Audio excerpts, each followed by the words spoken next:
Hello, everybody. Hope everything's well.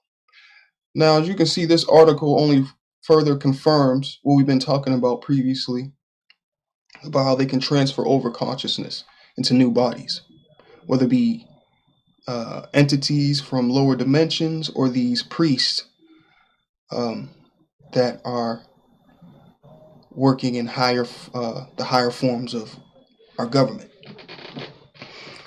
Now, we know they've been doing this for some time now. Okay. They can also transfer their consciousness from other realms, other dimensions, as we said, and other timelines. Okay. Now I want to play this small clip talking about how one can teleport DNA. Okay. And how it has this quantum entanglement. This could be defined as a form of entanglement of the biological atoms with the background field, thus manifesting as a non-local, namely literally not there, phenomenon. In terms of physics, of course, this requires the existence of some kind of vacuum field, something that was decried for a long time, but is now established as the concept of the zero-point fluctuations that quantum field theory embraces. An implication is that ultimately DNA could be transferred or transported, let us say teleported, immaterially and non-locally as a light or laser modulation. All right.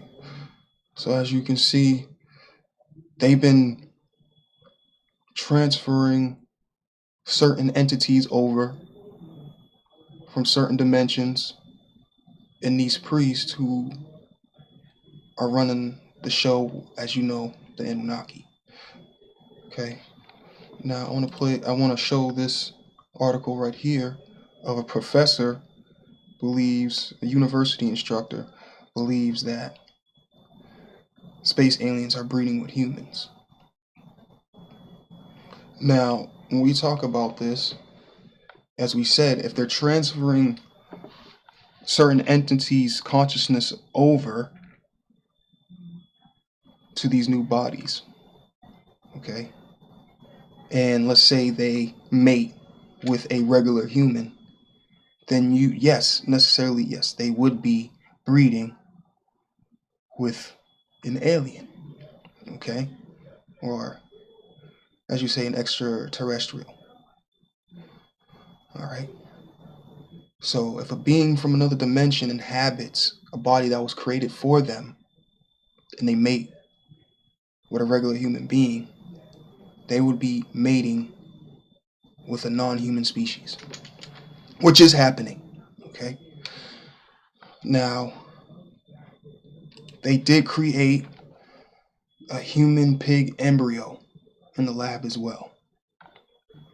So when they have these private islands in certain remote areas, such as in the Middle East, to do these experiments that are not hindered by certain international laws, they can do pretty much whatever they want, and then they release these beings.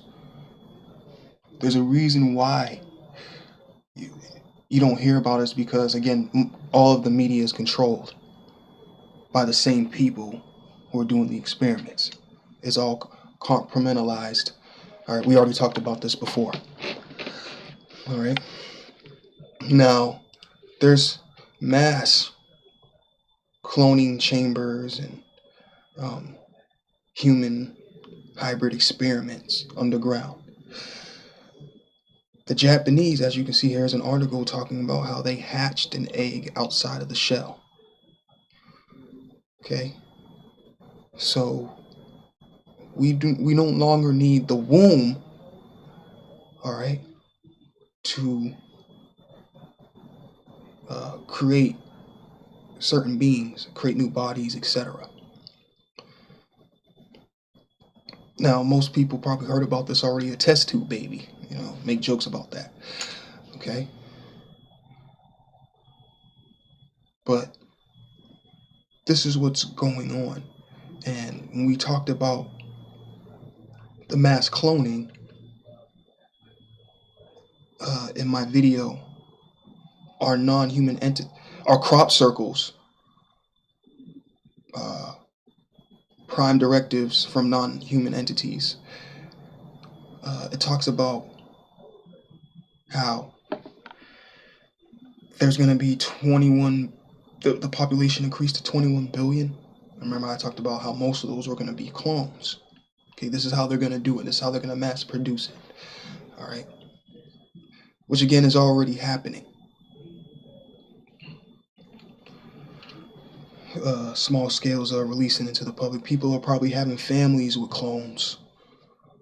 That's why you see like certain genetic defects. Okay. Now, I want to play this one clip talking about them living outside of the shell. Remember, you probably already saw it. The bloodline of the Anunnaki. Okay. Where he talks about they're not from the petri dish, they're from here. Not from here. We're from here. Israel in their root. And then we went this way and got inside.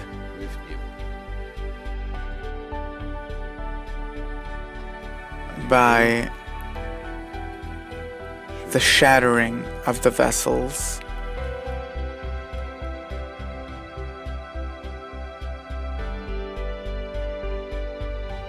By the shattering of the soul.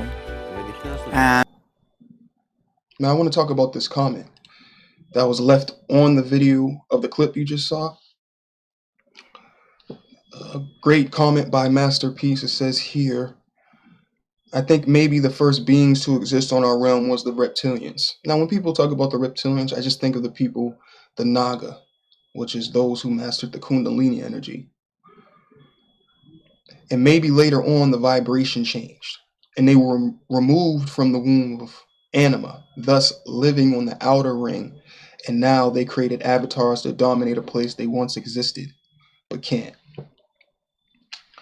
Yes, to a degree, that's what it is. But it's more so that they live outside of anima, okay? Or outside of this plane.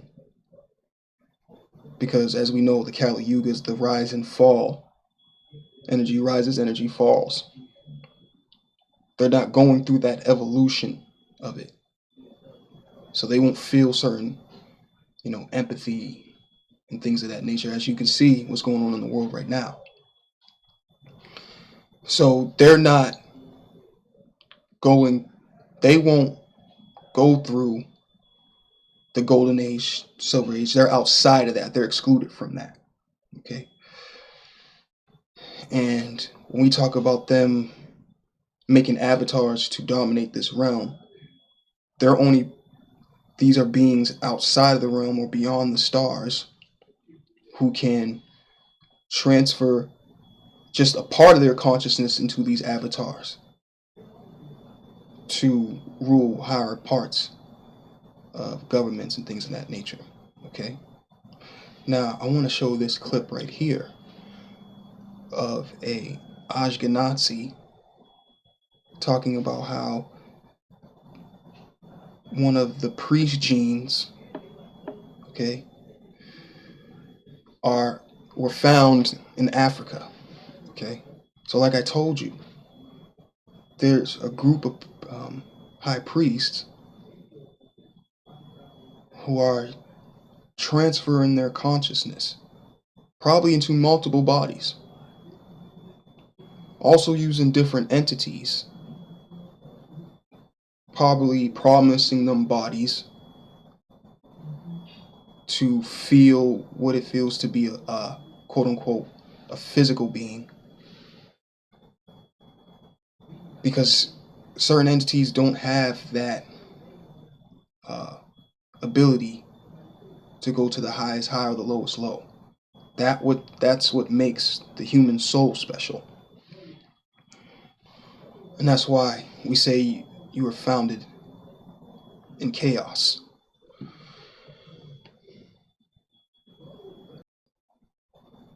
Now, this is the last clip I want to show you. Like I mentioned, the Ashkenazi talking about a group of Africans having the Y priest gene. So check this clip out. And as always, thank you for listening, and peace and balance to the ancient ones. And if you look now, you're seeing people who are most likely the descendants of those slaves who kept true.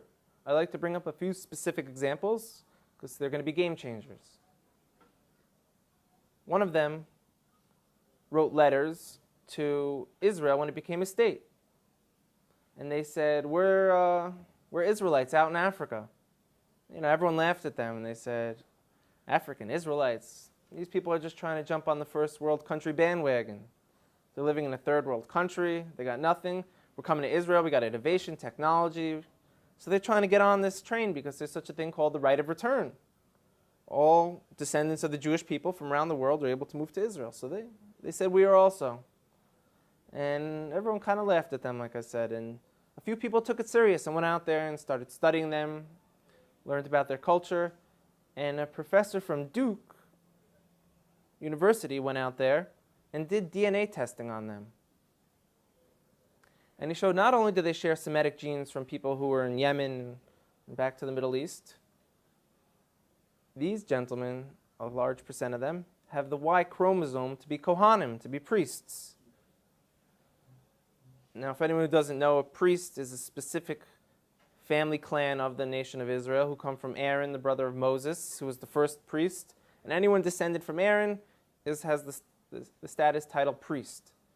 And we found that these men in this village in South Africa called Lemba, L-E-M-B-A, carry this genetic marker to let us know that they share the same as from the Sephardic and the Ashkenaz and the population of the people in Israel today. They share the same exact DNA marker. That's mind-blowing. So everyone kind of got humbled a little bit who laughed at them and said, now what? Now what do we do about this?